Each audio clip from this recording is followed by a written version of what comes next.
Chapitre 5. La cabine téléphonique. Arrivé à Table Mesa, Jack rangea la Volkswagen devant le drugstore du centre commercial et laissa mourir le moteur. « Tu vas rester dans la voiture, prof. Je t'apporterai une tablette de chocolat. »« Pourquoi est-ce que je peux pas aller avec toi, papa ?»« Je dois donner un coup de téléphone. C'est une affaire personnelle. »« C'est pour ça que tu téléphones pas de la maison ?»« Eh ouais, dans le mille. » Wendy avait insisté pour avoir le téléphone, bien que l'état de leurs finances ne le permît guère. Elle avait soutenu qu'avec un enfant, et surtout un garçon comme Danny qui était sujet à des évanouissements, il ne pouvait pas s'en passer. Alors Jack avait craché les $30 de frais d'installation, un sale coup déjà, plus $90 de caution, ce qui avait été le bouquet. Jusqu'à présent, le téléphone était resté muet, à part 2 faux numéros. « Tu m'achèteras un Nuts, papa ?»« Oui, d'accord, mais tu restes là sagement et tu ne joues pas avec le changement de vitesse. Promis ?»« Promis. Je vais regarder les cartes. » Ok, c'est parfait. Pendant que Jack descendait de la voiture, Danny ouvrit la boîte à gants de la coccinelle et sortit les 5 cartes routières fripées qui s'y trouvaient. Le Colorado, le Nebraska, l'Utah, le Wyoming et le Nouveau-Mexique. Il avait une passion pour ces cartes routières qu'il étudiait attentivement en suivant du doigt le tracé des routes.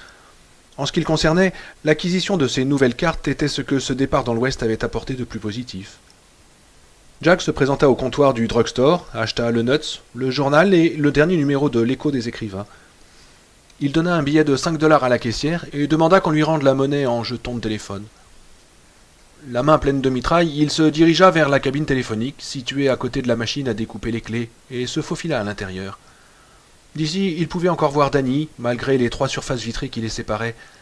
La tête penchée, l'enfant étudiait ses cartes avec ferveur.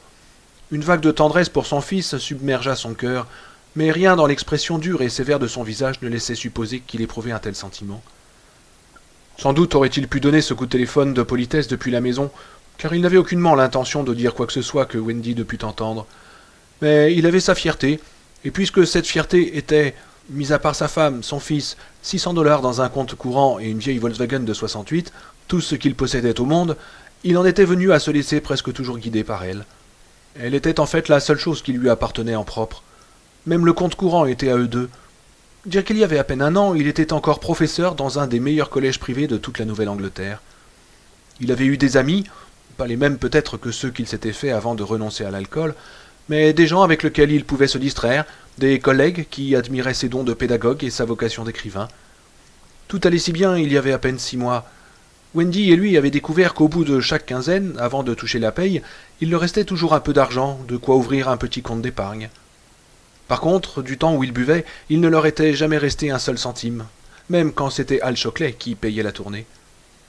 Wendy et lui avaient commencé à évoquer la possibilité de l'achat d'une maison. Dans 1 an ou 2, ils auraient de quoi faire un premier paiement. Une vieille ferme à la campagne aurait fait leur affaire. Les 6 à 8 ans qu'il faudrait pour la rénover ne leur faisaient pas peur. Ils étaient jeunes, ils avaient la vie devant eux. Puis, il avait perdu la tête. George Hatfield. Le conseil d'administration lui avait demandé sa démission et il l'avait donnée. Sans cet incident, il aurait été nommé professeur en titre à la fin de l'année. La soirée qui avait suivi l'entrevue chez le directeur avait été la plus noire, la plus effroyable de toute sa vie. L'envie, le besoin de se saouler n'avait jamais été aussi fort. Ses mains tremblaient, il renversait tout et il aurait voulu faire passer sa mauvaise humeur sur Wendy et Danny. Il s'efforçait de contenir sa colère, mais sa patience s'effritait, et risquait, comme la laisse d'un chien excité, de craquer sous l'effet de l'usure. Craignant de les battre, il était parti.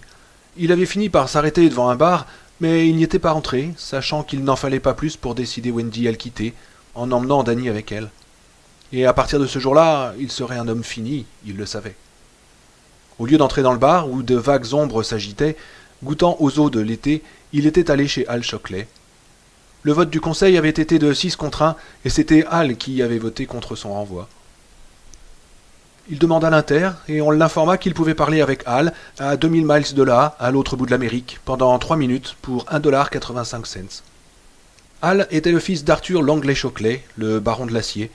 Légataire universel, il avait hérité d'une immense fortune ainsi que la présidence de plusieurs firmes industrielles et d'un fauteuil dans bon nombre de conseils d'administration, dont celui de Stovington Preparatory Academy, le collège où le père et le fils avaient fait leurs études secondaires et que le vieux Shockley avait comblé de donations.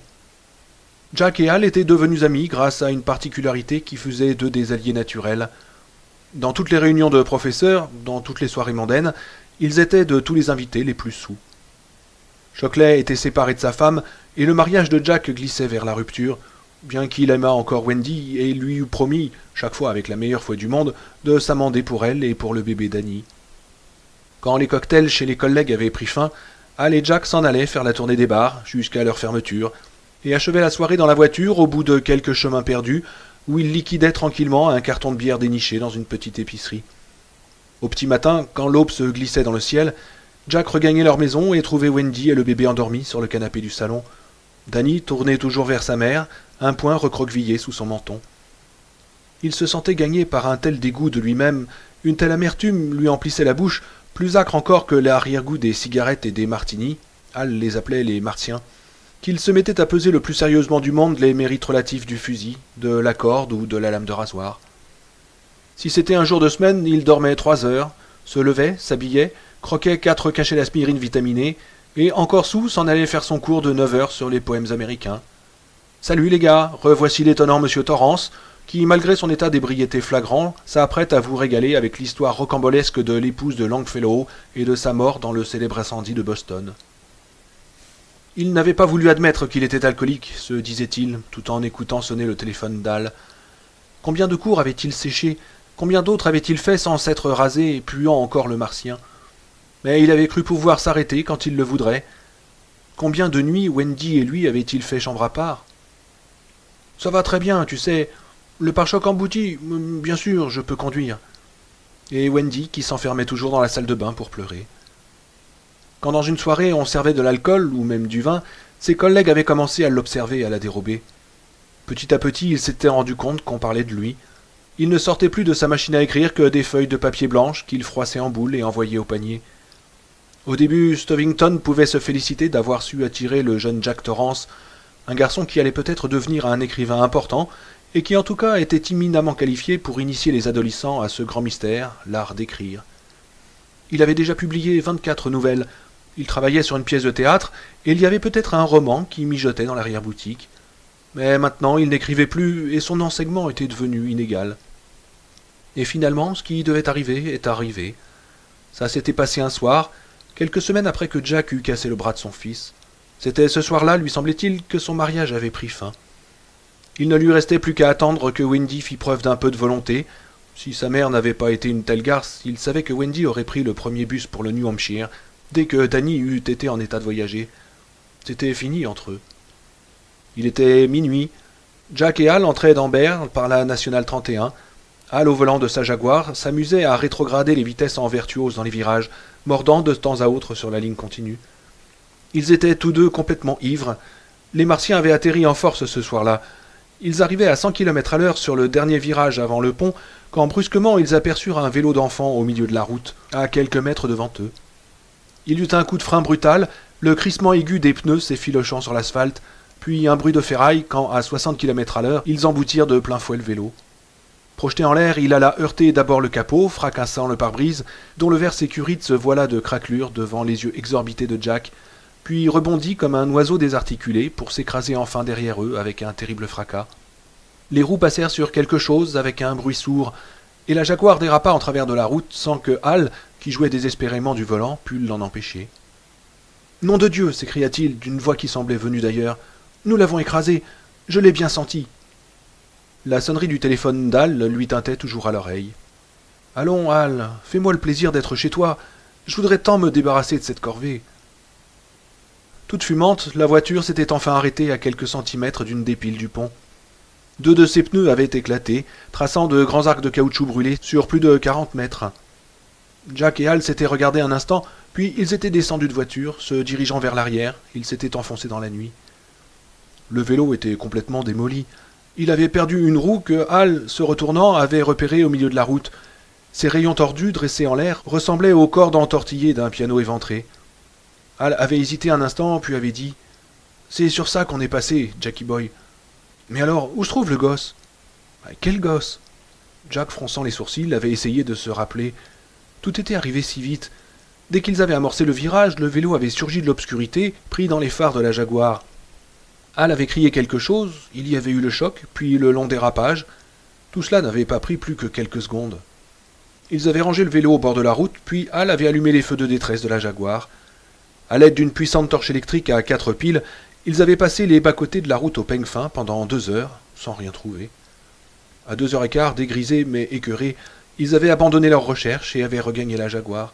« S'il n'y a personne dessus, qu'est-ce qu'il faisait au milieu de la route » avait demandé Hal. Il n'était pas garé sur le côté, mais bel et bien au milieu. Ne sachant que répondre, Jack s'était contenté de secouer la tête. Hal était alors parti à pied et avait traversé le pont pour gagner la cabine téléphonique la plus proche. Il avait appelé un de ses amis, un célibataire, et lui avait dit que s'il voulait bien aller chercher les pneus neige de la Jaguar dans son garage et les lui apporter au pont de la Nationale 31, à l'entrée de Berre, ça lui vaudrait $50. 20 minutes plus tard, l'ami était là, en jean et veste de pyjama. Il avait examiné les lieux. « Il y a eu des morts » avait-il demandé. Hal commençait à soulever l'arrière de la voiture avec le cric et Jack desserrait les boulons. « Grâce à Dieu, aucun » avait dit Hal. « Alors je rentre chez moi. Tu me paieras demain matin. »« D'accord » avait dit Hal sans lever les yeux. Ayant réussi à changer les pneus sans anicroche, ils avaient regagné la maison d'Hal Shockley. Hal avait rangé la Jaguar au garage et avait coupé le contact. « Je vais m'arrêter de boire, Jackie Boy » avait-il dit dans le noir. « C'est fini la rigolade. J'ai liquidé mon dernier martien. » Transpirant dans l'atmosphère confinée de la cabine téléphonique, Jack songea qu'il n'avait jamais douté qu'Hal pût tenir parole. Rentré chez lui, Jack avait trouvé Wendy endormie sur le canapé. Il avait jeté un coup d'œil dans la chambre de Danny où celui-ci dormait profondément, couché sur le dos dans son lit à rabat, le bras encore pris dans le plâtre. Dans la douce lumière filtrée du lampadaire de la rue, il pouvait distinguer, gribouillés sur la surface blanche, les vœux des docteurs et des infirmières du service de pédiatrie. C'était un accident. Il est tombé dans l'escalier. Menteur. C'était un accident. J'ai perdu la tête. Tu n'es qu'un ivrogne. Quand Dieu s'est curé le nez, c'est toi qui l'en as sorti. Mais non, écoute, ce n'est qu'un accident. Le souvenir de la supplication s'estompa, chassé par les dernières images de cette nuit de novembre. S'attendant à chaque instant à voir arriver la police, ils avaient fouillé les mauvaises herbes desséchées, à la lueur dansante de la torche électrique, cherchant le corps disloqué, qui en bonne logique aurait dû se trouver là. Le fait que ça avait été Hal qui conduisait n'y changeait rien. Il y avait eu d'autres nuits où c'était lui qui avait été au volant. Après avoir remonté les couvertures sur Danny, il avait pénétré dans leur chambre et avait pris au dernier rayon du placard le Lama 38 espagnol qu'il y gardait dans une boîte à chaussures. Il s'était assis sur le lit et était resté là pendant une bonne heure à le contempler, fasciné par son éclat maléfique. À l'aube, il l'avait remis dans sa boîte, qu'il avait rangée dans le placard. Ce matin-là, il avait téléphoné à Bruckner, le chef du département, pour lui dire qu'il était grippé et ne pouvait pas faire son cours. Il lui demandait de prévenir ses élèves. Bruckner avait accepté, mais de moins bonne grâce que d'habitude. Décidément, Jack Torrance avait souvent été grippé cette année. Wendy lui avait préparé du café et des œufs brouillés qu'ils avaient mangés en silence. Le seul bruit venait de la cour où Danny piaillait de joie en faisant monter et descendre ses camions sur le tas de sable. Wendy s'était mise à faire la vaisselle et le dos tourné, elle lui avait dit « Jack, j'ai quelque chose à te dire. »« Ah oui ?» Il avait tremblé en allumant sa cigarette. Curieusement, il n'avait pas la gueule de bois ce matin, mais il avait la tremblote. « J'ai beaucoup réfléchi ces derniers temps et j'ai enfin pris une décision. Il fallait le faire dans mon intérêt et dans celui de Danny. Dans le tien aussi, peut-être, je ne sais pas. J'aurais sans doute dû t'en parler plus tôt. Veux-tu m'accorder une faveur avait-il demandé, regardant gigoter le bout de sa cigarette. Laquelle avait-elle demandé d'une voix terne. Il avait les yeux fixés sur son dos. Nous parlerons de cela dans une semaine, si tu y tiens toujours. Alors, les mains couvertes d'une dentelle de mousse, elle avait tourné son joli visage pâle et désenchanté vers lui. Jack, je ne veux plus de tes promesses. Je sais ce que... Mais soudain, incertaine, elle s'était tue, fascinée par ce qu'elle voyait devant ses yeux. Dans une semaine, avait-il répété. Sa voix avait perdu toute sa force et n'était plus qu'un souffle. Je t'en prie, je ne promets rien. Si tu veux encore en parler dans une semaine, nous en parlerons, autant que tu voudras. Dans la cuisine ensoleillée, ils s'étaient longuement regardés, et quand elle avait repris sa vaisselle sans rien dire, il s'était mis à trembler. Mon Dieu, comme il avait besoin de boire un verre. Rien qu'un petit remontant pour remettre les choses en perspective. Danny a rêvé cette nuit que tu as eu un accident de voiture, reprit-elle tout d'un coup. Il fait quelquefois de drôles de rêves. Il m'en a parlé ce matin pendant que je l'habillais. C'est vrai, Jack? Tu as eu un accident? Mais non. À midi, l'envie de boire était devenue si forte qu'il avait de la température. Il s'était rendu chez Hal. Tu n'as rien bu? Lui avait demandé Hal avant de le faire entrer. Al avait une mine effroyable. Non, rien. Mais tu ressembles à Lon Chaney dans Le Fantôme de l'Opéra. Entre. Entre donc. Ils avaient joué au whist à deux tout l'après-midi, sans rien boire. Puis une semaine s'était écoulée. Wendy et lui ne se parlaient pas beaucoup, mais il savait qu'elle l'observait, incrédule. Il buvait du café très fort et un nombre incalculable de Coca-Cola. Un soir, il avait liquidé tout un carton de coke et avait dû courir à la salle de bain pour le vomir. Le niveau d'alcool dans les bouteilles du placard ne baissait pas. Après ses cours, il s'en allait chez Al Shockley. Elle haïssait Al Shockley comme elle n'avait jamais haï personne. Et quand il rentrait à la maison, elle aurait juré que son haleine sentait le scotch ou le gin. Mais après le dîner, il lui parlait lucidement, buvait un café, jouait avec Danny, partageait un coq avec lui lisait une histoire, et enfin allait corriger ses dissertations tout en buvant du café, tasse sur tasse. Elle avait dû reconnaître qu'elle s'était trompée. Les semaines avaient passé, et les paroles redoutables que Wendy avait été sur le point de prononcer ne furent pas dites. Mais Jack sentait bien qu'elles avaient été refoulées, pas vaincues. Ce qui n'empêchait pas que la vie de tous les jours devenait plus facile, jusqu'à l'incident de George Hatfield, où il avait de nouveau perdu la tête. Et cette fois-ci, il n'était même pas ivre. « Monsieur, votre correspondant ne répond toujours pas. »« Allô ?» C'était la voix de Hal, tout essoufflé. « Vous pouvez parler, dit la standardiste d'un air agacé. »« Hal, c'est Jack. »« Oh, Jackie Boy !» Hal était vraiment ravi. « Comment vas-tu ?»« Bien. Je te téléphone pour te remercier. J'ai eu le poste et c'est parfait. Si je n'arrive pas à terminer cette pièce cet hiver, quand je serai bloqué là-haut, c'est que je ne la terminerai jamais. »« Oh, tu la termineras. »« Ouais, j'espère. Et toi, comment ça va ?» demanda Jack, un peu hésitant. « Pas une goutte. Et toi ?»« Oh, une sécheresse record. »« Et ça te manque ?»« Oui, tous les jours. » Hal rit. « Ouais, je connais ça. Mais je ne sais vraiment pas comment tu as tenu le coup après cette histoire avec Hatfield, Jack. Tu as été héroïque. » « Je me demande pourquoi j'ai fait une connerie pareille, dit Jack sur un ton neutre. Ne t'en fais pas, reprit Hal. D'ici le printemps, j'aurai réussi à leur faire entendre raison. Déjà, Effinger commence à dire qu'ils ont peut-être agi précipitamment. Et si la pièce fait parler d'elle... Oui, bien sûr, dit Jack. Écoute, mon gosse m'attend dans la voiture, Hal, et il commence à s'agiter. Ok, je comprends. Je vous souhaite à tous trois de passer un excellent hiver là-haut.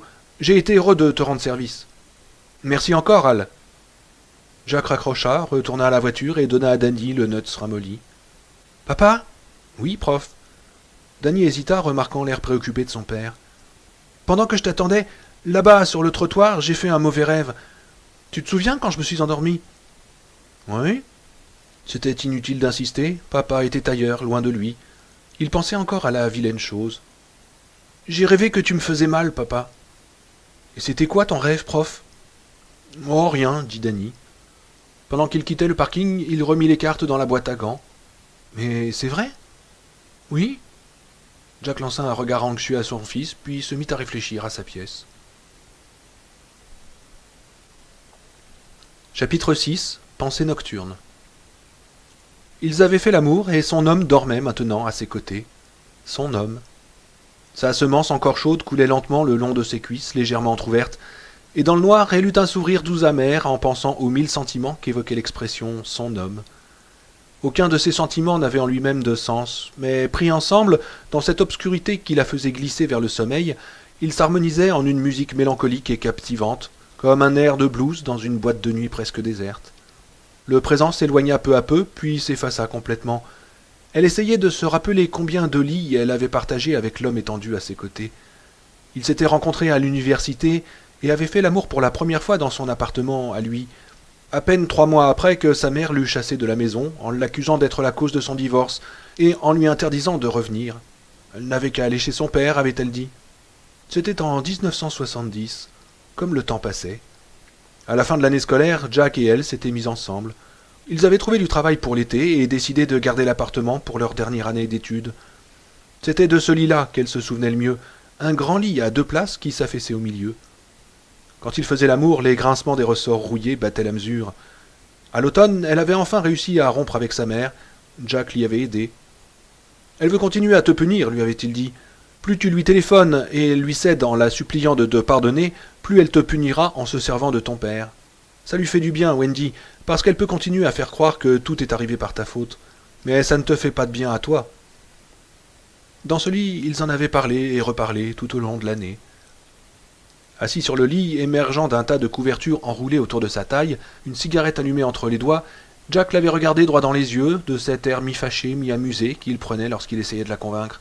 « Elle t'a dit de ne jamais revenir, de ne jamais remettre les pieds chez elle. Alors pourquoi est-ce qu'elle ne raccroche pas quand elle se rend compte que c'est toi qui es au bout du fil? Pourquoi est-ce qu'elle ne te laisse pas entrer chez elle quand je ne suis pas là? Parce qu'elle sait que je lui couperai ses effets. Elle veut pouvoir continuer à retourner le couteau dans la plaie en toute tranquillité, ma petite. Et tu es assez idiote pour la laisser faire. Puisqu'elle t'a dit de ne jamais revenir, tu n'as qu'à la prendre au mot. Laisse-la tomber. » Et elle avait fini par trouver qu'il avait raison. C'est Jack qui avait suggéré une séparation provisoire pour qu'ils puissent prendre du recul et voir clair dans leurs sentiments. Elle avait craint alors qu'il ne s'intéressât à une autre femme, mais elle apprit plus tard qu'il n'en était rien. Au printemps, ils avaient repris la vie commune et il lui avait demandé si elle était allée voir son père. Elle avait sursauté comme s'il l'avait frappée.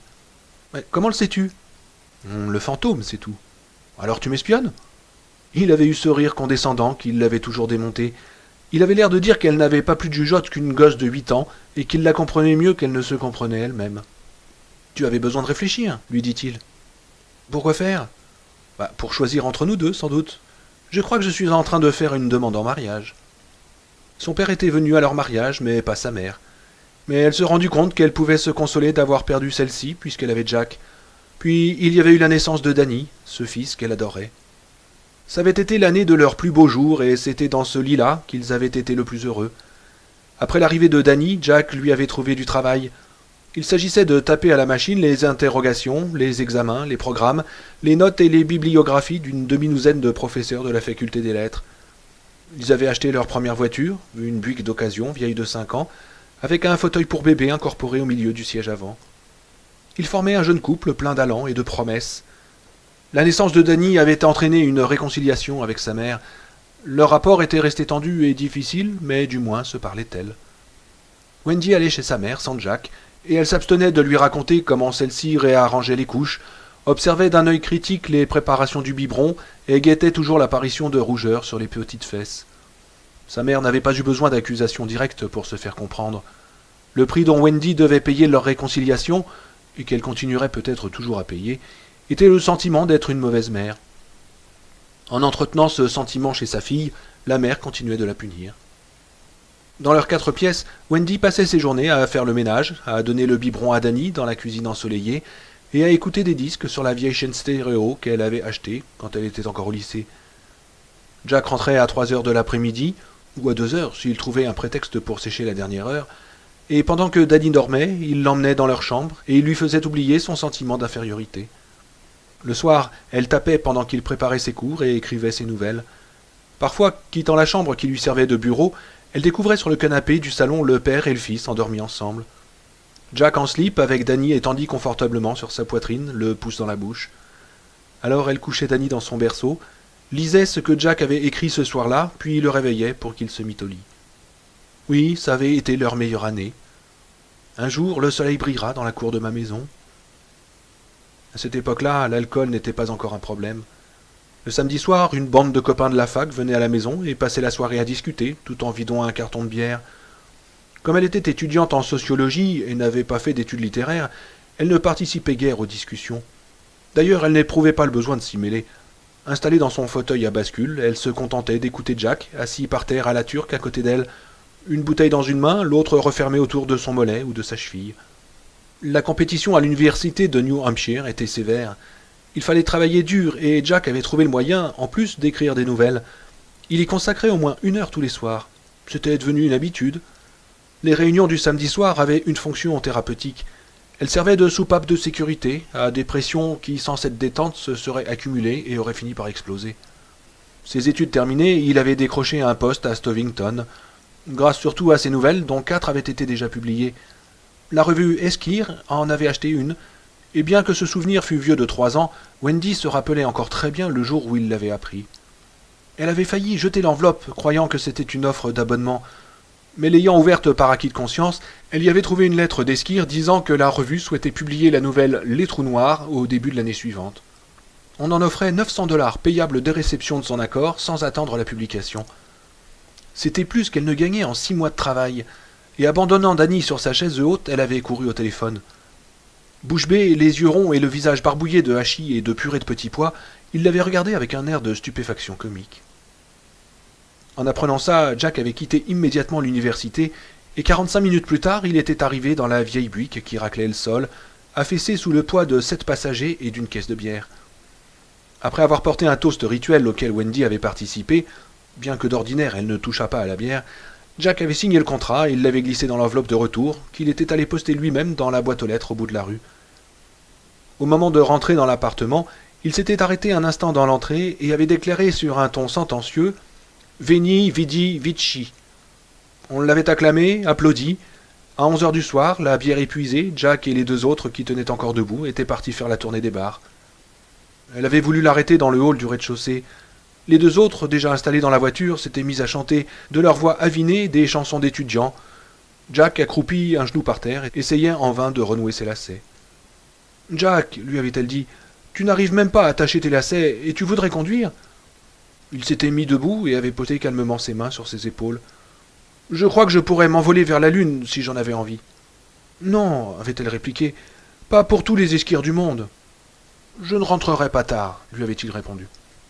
Mais il n'était rentré qu'à 4 heures du matin, et à force de trébucher et de grommeler dans l'escalier, il avait réveillé le bébé. Pour le calmer, il avait pris Danny dans ses bras, puis il l'avait laissé tomber par terre. Wendy, arrivée en catastrophe, avait ramassé le bébé, et s'installant dans le fauteuil à bascule, s'était mise à le bercer pour le consoler. En voyant le bleu sur le front du bébé, sa première pensée, que Dieu lui pardonne, avait été de se demander quelle serait la réaction de sa mère. Pendant les 5 heures que Jack avait été absent, elle n'avait pas cessé de penser à sa mère et à sa prédiction que Jack n'arriverait jamais à rien. Bardé de diplômes, la tête pleine d'idées, mais ma pauvre fille, c'est de cette farine-là qu'ont fait les chômeurs. Est-ce que la publication d'une de ces nouvelles dans Esquire donnait tort ou raison à sa mère? Winfried, tu ne tiens pas à cet enfant comme il faut, donne-le-moi. Est-ce qu'elle tenait à son mari comme il fallait? Si oui, pourquoi avait-il éprouvé le besoin de quitter la maison pour fêter son triomphe? À cette pensée, elle s'était sentie gagnée par la panique. L'idée que son départ n'avait rien à voir avec elle ne l'avait même pas effleurée. Félicitations, lui avait-elle lancé d'un ton acerbe, tout en berçant Danny, qui s'était presque rendormie. Il a peut-être un traumatisme crânien. Mais non, c'est une simple contusion, lui avait-il répliqué d'un air boudeur, comme un enfant qui veut se repentir mais n'y arrive pas. Pendant un instant, elle l'avait haï. Peut-être que oui, avait-elle répondu sur un ton agressif, mais peut-être que non. Elle était effrayée de voir à quel point sa voix avait pris les accents de celle de sa mère quand elle se querellait avec son père. C'était hallucinant. Telle mère, telle fille, avait marmonné Jack. Va te coucher, s'était-elle écriée, s'efforçant de paraître furieuse alors qu'elle n'était qu'affolée. Va te coucher, tu es ivre. Mais tu n'as pas à me donner des ordres. Jack, je t'en prie, il ne faut pas, c'est... Elle avait cherché les mots, mais il n'y en avait pas. Je n'ai pas d'ordre à recevoir de toi, avait-il répété avec hargne, et il était parti se coucher. Au bout de 5 minutes, ses ronflements s'étaient mis à ponctuer le silence. Restée seule avec Danny, qui s'était rendormie, elle n'avait quitté son fauteuil à bascule que pour aller s'étendre sur le canapé. Ça avait été la première nuit qu'elle avait passée au salon. À présent, assoupie mais non endormie, elle s'agitait sur son lit. Ses pensées, libérées des contraintes de la raison par l'approche du sommeil, se mirent à vagabonder. Sans s'attarder sur leur première année à Stovington et sur toute cette période pendant laquelle ses rapports avec Jack s'étaient progressivement dégradés, jusqu'au jour où l'accident du bras cassé de Danny avait consacré leur mésentente, son souvenir se fixa sur une scène qui s'était passée un matin au petit déjeuner. Même après l'accident de Danny, elle n'avait pas voulu admettre que son mariage était un échec. Elle avait attendu en silence que le miracle se produisît, que Jack comprît le mal qu'il faisait, non seulement à lui-même, mais à elle aussi. Mais le rythme infernal ne s'était pas ralenti. Une rasade avant de partir au collège le matin, 2 ou 3 bières avec le déjeuner à la cantine, 3 ou 4 martinis avant le dîner, 5 ou 6 autres pendant la correction des devoirs. Le week-end, il augmentait encore la dose, et quand il passait la soirée avec Al Shockley, il n'y avait plus de limite. Elle n'arrivait pas à comprendre qu'on pût en souffrir sans être malade. Elle souffrait sans arrêt. Ce qui la tourmentait le plus, c'était la pensée qu'elle était peut-être, elle aussi, partiellement responsable. Pendant la nuit qui avait précédé la scène du petit déjeuner, elle était restée éveillée très tard, tournant et retournant le problème dans sa tête. Il fallait prendre une décision. Elle était arrivée à la conclusion que le divorce s'imposait. Il était nécessaire non seulement pour son fils, mais pour elle-même, si elle voulait encore tirer parti de ce qui lui restait de sa jeunesse. Elle devait s'incliner devant les faits. Son mari était un ivrogne, tout sujet à des accès de colère qu'il n'arrivait plus à contrôler depuis qu'il s'adonnait à la boisson, et il ne parvenait plus à écrire. Accident ou pas, il avait cassé le bras de Dany. Tôt ou tard, il serait mis à la porte du collège. Elle avait déjà surpris les regards apitoyés des épouses de ses collègues. Elle avait supporté l'enfer de ce mariage aussi longtemps qu'elle le pouvait. Maintenant, il fallait y mettre un terme. Jack aurait le droit de voir Dany autant que le prévoyait la loi, et elle ne demanderait de pension alimentaire que tant qu'elle n'aurait pas trouvé de travail. Il faudrait faire vite d'ailleurs, car Jack ne serait peut-être bientôt plus en mesure de la lui payer. Elle tâcherait de faire cela proprement, sans rancune, mais il fallait le faire. Tels avaient été ses sentiments au moment où elle s'était endormie d'un sommeil qui n'avait été ni profond ni réparateur, et au réveil, malgré la beauté de la matinée ensoleillée, il n'avait pas changé. C'était le dos tourné, les mains plongées jusqu'au poignet dans l'eau de vaisselle qu'elle avait abordé le sujet pénible. « J'ai beaucoup réfléchi ces derniers temps, et j'ai enfin pris une décision. Il fallait le faire, dans mon intérêt et dans celui de Dany. Dans le tien aussi, peut-être, je ne sais pas. J'aurais sans doute dû t'en parler plus tôt. » Elle avait redouté une explosion de colère, des récriminations, mais très calme, il avait dit quelque chose d'inattendu. « Veux-tu m'accorder une faveur ?» Elle avait accepté, et il n'en avait plus parlé. Pendant la première semaine, Jack avait fréquenté Al Chockley plus que jamais, mais il rentrait de bonne heure et son haleine ne sentait plus l'alcool. Elle s'imaginait parfois en détecter l'odeur, mais elle savait qu'elle se trompait. Une deuxième semaine s'était passée de la même façon, puis une troisième, et ainsi de suite. Le projet de divorce s'était renvoyé en commission, sans avoir été mis aux voix. Elle se demandait si Dany avait joué un rôle dans la transformation de son père. Dans son demi-sommeil, elle se mit à revivre la naissance de Dany. Elle se revoyait sur la table d'accouchement, baignée de sueur, les cheveux collés, les jambes écartées dans les étriers. L'oxygène qu'on lui faisait respirer par bouffées l'avait un peu grisée, et à un moment donné, elle avait murmuré qu'elle devait ressembler à une réclame pour viol collectif, ce qui avait amusé l'infirmière, un vieux cheval de retour qui avait vu naître assez d'enfants pour remplir tout le lycée. Le docteur s'affairait entre ses jambes, et l'infirmière à ses côtés rangeait les instruments en chantonnant. Les douleurs aiguës et lancinantes s'étaient accélérées, et plusieurs fois elle n'avait pas pu s'empêcher de crier. Puis le docteur lui avait dit sur un ton sévère qu'il fallait pousser, ce qu'elle avait fait, et elle avait alors senti qu'on lui enlevait quelque chose. Elle se souvenait parfaitement de la sensation de la chose enlevée. Quand le docteur avait soulevé le bébé par les pieds, elle avait vu son sexe minuscule et avait su immédiatement que c'était un garçon. Pendant que le docteur cherchait à tâtons le masque à oxygène, elle avait aperçu quelque chose qui, malgré son épuisement, lui avait arraché un dernier cri. Il n'avait pas de visage. Elle avait conservé dans un bocal la membrane qui avait recouvert sa tête, dissimulant sa mignonne petite frimousse. Ce n'était pas qu'elle fût superstitieuse, mais elle tenait quand même à cette coiffe, et bien qu'elle ne crût pas aux histoires de bonnes femmes, il fallait bien admettre que son petit garçon avait été exceptionnel dès le début. Elle ne croyait pas à la double vue, et pourtant... « Est-ce que papa a eu un accident ? J'ai rêvé que papa avait eu un accident. » Qu'est-ce qui avait bien pu provoquer cette transformation chez Jack ? Elle ne pouvait pas croire que sa propre résolution à demander le divorce suffisait à l'expliquer. Quelque chose était arrivé cette nuit-là, pendant qu'elle sommeillait. Al Chockley avait affirmé qu'il ne s'était rien passé de particulier, mais il avait détourné les yeux en le disant. Et, à en croire la rumeur publique, Al s'était arrêté de boire lui aussi. Dans sa décision de rester avec Jack, Dany avait compté plus qu'elle n'aurait voulu l'admettre si elle avait été complètement éveillée. Mais maintenant qu'elle somnolait, elle pouvait le reconnaître. Dany était bien le fils de son père, et elle l'avait toujours été, tout comme elle-même avait toujours été la fille de son père. Pas une seule fois Dany n'avait recraché le lait de son biberon sur la chemise de Jack.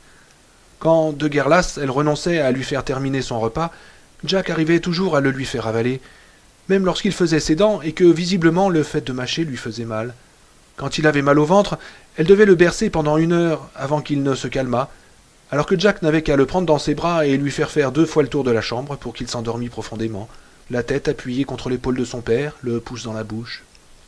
Jack n'avait jamais répugné à changer ses couches, même celles qu'il appelait les paquets recommandés. Il pouvait rester des heures avec Dany, à le faire sauter sur ses genoux, à jouer avec ses doigts, à lui faire des grimaces, tandis que Dany se tordait de rire, essayait de lui attraper le bout du nez. Il savait préparer les biberons et les donnait à la perfection, jusqu'au dernier rot. Même quand Dany était encore tout petit, Jack l'avait souvent emmené avec lui en voiture lorsqu'il allait acheter le journal, une bouteille de lait ou des clous à la quincaillerie. À 6 mois, Jack l'avait même emmené avec lui à un match de football entre Stovington et Keighley, Et pendant toute la rencontre, Danny, enveloppé dans une couverture et serrant dans sa menotte potelée la hampe d'un petit drapeau de l'équipe de Stovington, était resté sans bouger sur les genoux de son père. Il aimait sa mère, mais il était le fils de son père. Combien de fois n'avait-elle pas senti l'opposition de Danny à toute idée de divorce? Quand elle y pensait le soir à la cuisine, tout en pelant les pommes de terre pour le souper, elle sentait parfois son regard se poser sur elle, et si elle se retournait, elle lisait une accusation dans ses yeux. Un jour qu'elle le promenait au parc, il l'avait saisi des deux mains et lui avait demandé sur un ton agressif « Est-ce que tu m'aimes? Et est-ce que tu aimes papa ?» Un peu perplexe, elle l'avait rassuré « Mais bien sûr, mon lapin !» Alors il avait foncé vers la mare au canard, semant la panique parmi les volailles, tandis qu'elle le suivait des yeux en se demandant quelle mouche l'avait piqué. Elle avait même eu le sentiment à plusieurs reprises que si elle avait renoncé à parler à Jack de divorce, ce n'était pas par faiblesse, mais parce que Danny s'y opposait avec tant d'énergie. Je me refuse à croire des choses pareilles. Mais dans sa demi-conscience, elle y croyait, et s'endormant avec la semence de son mari qui séchait sur ses cuisses, elle avait le sentiment que leur union à tous trois était indestructible, et que si cette union venait à se défaire, ce ne serait pas par la faute de l'un d'eux, mais à cause d'une intervention extérieure. Elle croyait avant tout à son amour pour Jack. Elle n'avait jamais cessé de l'aimer, sauf peut-être pendant la période sombre qui avait suivi l'accident de Danny. Et elle aimait les voir marcher, s'asseoir ou se promener en voiture ensemble, jouer à la belote, la grande tête de Jack et la petite tête de Danny penchées sur l'éventail des cartes, ou partager un coke en lisant les bandes dessinées. Elle aimait les voir tous deux auprès d'elle et espérait de toutes ses forces que ce poste de gardien qu'Al avait trouvé pour Jack marquerait un nouveau départ dans leur vie. La voix familière le fit sursauter. Ses petites mains crispées sur le rebord de la fenêtre, il se pencha au dehors. La voix de Tony avait communiqué une nouvelle vie à la nuit, une vie silencieuse et secrète qui chuchotait même quand dans les accalmies du vent, les feuilles s'immobilisaient et que les ombres se figeaient. Au-delà du premier pâté de maison, près de l'arrêt des autobus, il crut distinguer une ombre plus noire, mais ce n'était peut-être qu'une illusion. « N'y va pas, Danny !» De nouvelles rafales de vent lui firent cligner des yeux. Quand il les rouvrit, l'ombre était partie, si elle avait jamais été là. Il resta près de la fenêtre pendant 1 minute, 1 heure, un certain temps encore, mais il ne se passa plus rien. Il finit par regarder son lit, s'y glissa et remonta les couvertures sur lui. Mais la lumière du lampadaire ne le rassurait plus, et les ombres qu'elle projetait sur les murs se transformèrent en une jungle de plantes carnivores qui semblaient vouloir l'enlacer de leurs tentacules, le serrer jusqu'à l'étouffer et l'entraîner vers un gouffre où clignotait en rouge le mot terrible « Trop mal ». Chapitre 7. Dans la chambre d'à côté. Danny se réveilla en sursaut. Les cris rauques d'un ivrogne écumant de rage, ponctués d'un bruit sourd de coups de maillet, retentissaient encore dans ses oreilles. « Viens ici, petit merdeux, viens recevoir ta raclée. Je t'apprendrai à m'obéir, tu auras la correction que tu mérites. » Il finit par comprendre que les coups qu'il entendait étaient les battements de son propre cœur, et que les cris n'étaient rien d'autre que les hurlements lointains d'une sirène de police. Immobile, il regardait frémir au plafond les ombres des feuilles agitées par le vent. Elles s'entortillaient sinueusement comme des lianes d'une forêt vierge, comme les guirlandes stylisées d'une somptueuse moquette. Sous le moellon de son pyjama à combinaison, un voile de transpiration avait perlé sur sa peau. « Tony » chuchota-t-il, « est-ce que tu es là ?» Il n'y eut pas de réponse. Il se glissa hors de son lit et gagna à pas de loup la fenêtre pour observer Arapahoe Street, à présent déserte et silencieuse. Il était 2 heures du matin. Le vent soupirait dans les arbres et chassait devant lui des feuilles mortes qui frôlaient au passage les trottoirs déserts et les enjoliveurs des voitures en stationnement. À cette heure, il devait être le seul à entendre leur petit bruissement triste, à moins que quelque bête affamée ne rôdât dans l'ombre, flairant la brise et dressant l'oreille. « Je t'apprendrai à m'obéir. Tu vas recevoir la correction que tu mérites. »« Tony » murmura-t-il de nouveau, sans beaucoup d'espoir. Il n'y eut pour toute réponse que le gémissement du vent qui soufflait plus fort à présent, éparpillant les feuilles sur le bord du toit au-dessus de sa fenêtre. « Danny, Danny »